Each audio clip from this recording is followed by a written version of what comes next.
شي لکه غوی د تیلی دن په غاڼای کې زوړ شي او لکه عمرې کې د جیل په کوټړای کې زوړ شي او دنیا کې اوسي د دنیا نه خبره غونډي لکه پوجي په منډو تړلو په چوڼای کې زوړ شي او خلک پکېږ دي قدمونه خېږي پورته پورته دی لکه خخته بېنوا چېرته پوړی کې زوړ شي او دا یو استاد دی دته ټول د کام معمار وایي په حقیقت کې دته ټول روحاني پلار وایي ذاکر یوسفزي ته خواست کوم څو شعرونه صدر صاحب اجازت دی شعر دی چې مخترق کړو ضمیر خاموشه کړی به تر عمره پورې ویر خاموشه چې مخترق کړو ضمیر خاموشه کړی به تر عمره پورې ویر خاموشه او په خاموشۍ بلا سوالونه وکړل د یو اخبار په سر تصویر خاموشه خاص کر تر داول شهید شوی دی نو دا شعر ته ډالۍ کومه چې په خاموشۍ بلا سوالونه وکړل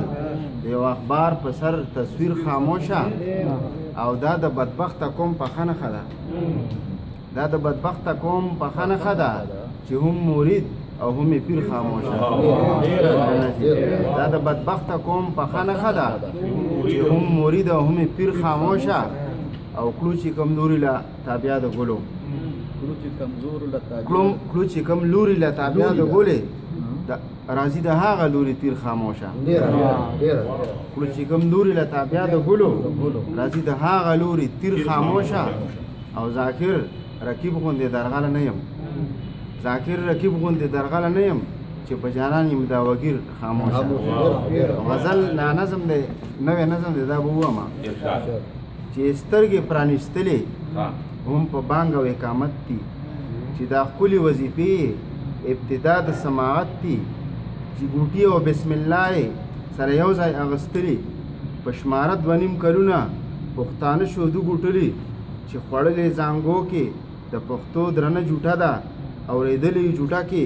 د بیبي د خولې ټپه ده چې زده کړی قانون دی د چیندرو د کورکونه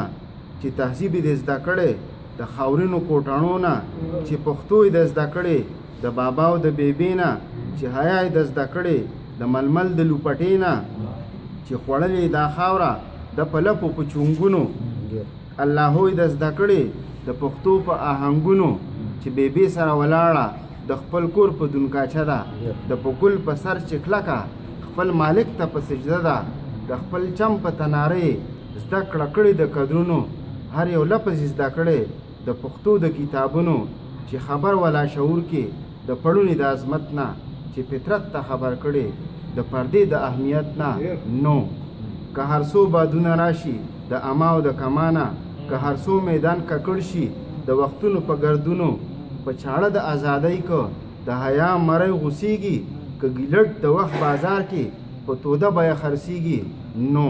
دا یقین ساتئ ملګرو چې زما د کور او کلي په کوڅو کې لویه شوې ساده ګله ګلابو به ساده ګله ګلابو وي ساده ګله ګلابو